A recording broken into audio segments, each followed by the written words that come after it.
Hello everyone, রবিবার আজকে সকাল এখন ১১টা বাজছে। কিন্তু বাইরে যা রোদ দেখে মনেই হচ্ছে না যে ১১টা বাজছে, দুপুর ২টো ৩টে বাজছে মনে হচ্ছে। প্রচণ্ড গরম পড়েছে এখানে। তো সকালে তো দেরি করেই ওঠা হয়েছে। ব্রেকফাস্টও আমি রেডি করেই নিয়েছি। পয়লা বৈশাখ থেকে ভাবছিলাম যে লুচি আর আলুর সবজি বানাবো, তাই আজকে ব্রেকফাস্টে ওই বানিয়েছি।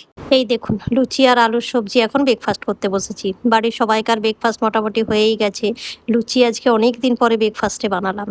চলুন ব্রেকফাস্টটা করে নিই, তারপরে অনেক কিছু দুপুরে রান্নাবান্নাও আছে। রবিবার মানেই তো বুঝতেই পারছেন। ব্রেকফাস্ট করেই কিচেনে চলে এসেছি, দুপুরে রান্নাবান্না করব। দুপুরে আজকে বানাবো পমফ্রেট মাছের তেল ঝাল।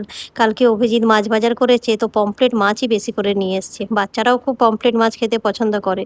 তো গ্রেভিওয়ালা খুব একটা পছন্দ করে না, পমফ্রেট ফ্রাইটাই পছন্দ করে। তো পমফ্রেট মাছের তেল ঝাল বানাবো, একদিন বাচ্চাগুলোকে মশলা মাখিয়ে বেশ ফ্রাই করে দেবো। গরম গরম ভাতের সঙ্গে ভালোই লাগবে। তো ম্যারিনেট করে রেখে দিয়েছি, উপর থেকে একটু সর্ষের তেল দিয়ে আধা ঘন্টা একে ঢেকে রেখে দেবো। আর বাকি রান্নাগুলো তখনকে সেরে নিই। যেহেতু এখানে ভালোই গরম পড়ে গেছে আর সকালে হেভি ব্রেকফাস্ট হয়েছে লুচি আলুর সবজি, তাই দুপুরে বিশেষ কিছু রান্নাবান্না করব না। পমফ্রেট মাছের তেল ঝাল তো বসিয়ে দিয়েছি, তার আগে আমি বানিয়ে নিয়েছি আলু মাখা আর একটু লাল শাক ভাজা। আর টমেটো চাটনি হয়েছে একটু আমসত্ত্ব আর খেজুর দিয়ে, ওইটা রিমি বানিয়ে নিয়েছে। তো চলুন পমফ্রেট মাছটা করে নিই তাড়াতাড়ি, অনেকটাই বেলা হয়ে গেল। রবিবার মানেই সব কিছুই লেট হয়ে যায়।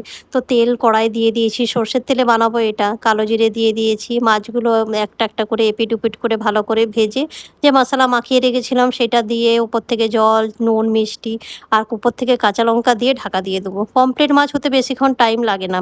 আর পমফ্রেট মাছ যখনই বাড়িতে আসে আমি এই রেসিপিটিই বানাই, সবাই পছন্দ করে এই রেসিপিটায়।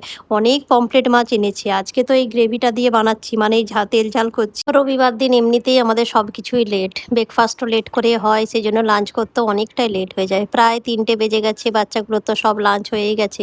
আমরা এখন লাঞ্চ করতে বসেছি। আলু মাখা, লাল শাক ভাজা আর পমফ্রেট মাছের ঝাল আর টমেটো, একটু আমসত্ত্ব আর খেজুর দিয়ে চাটনি হয়েছে।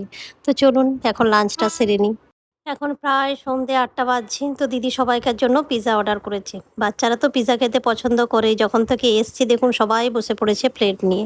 আমরাও আবার খুব পিৎজা খেতে পছন্দ করি। তো সবাই মিলে এখন পিৎজা এনজয় করি। তো চলুন ভিডিওটা এই পর্যন্ত। ভিডিওটা ভালো লাগলে চ্যানেলটাকে সাবস্ক্রাইব করবেন, লাইক করবেন, শেয়ার করবেন। আর অবশ্যই কেমন লাগলো ভিডিওটা কমেন্ট করবেন। দেখা হবে নেক্সট ভিডিওতে।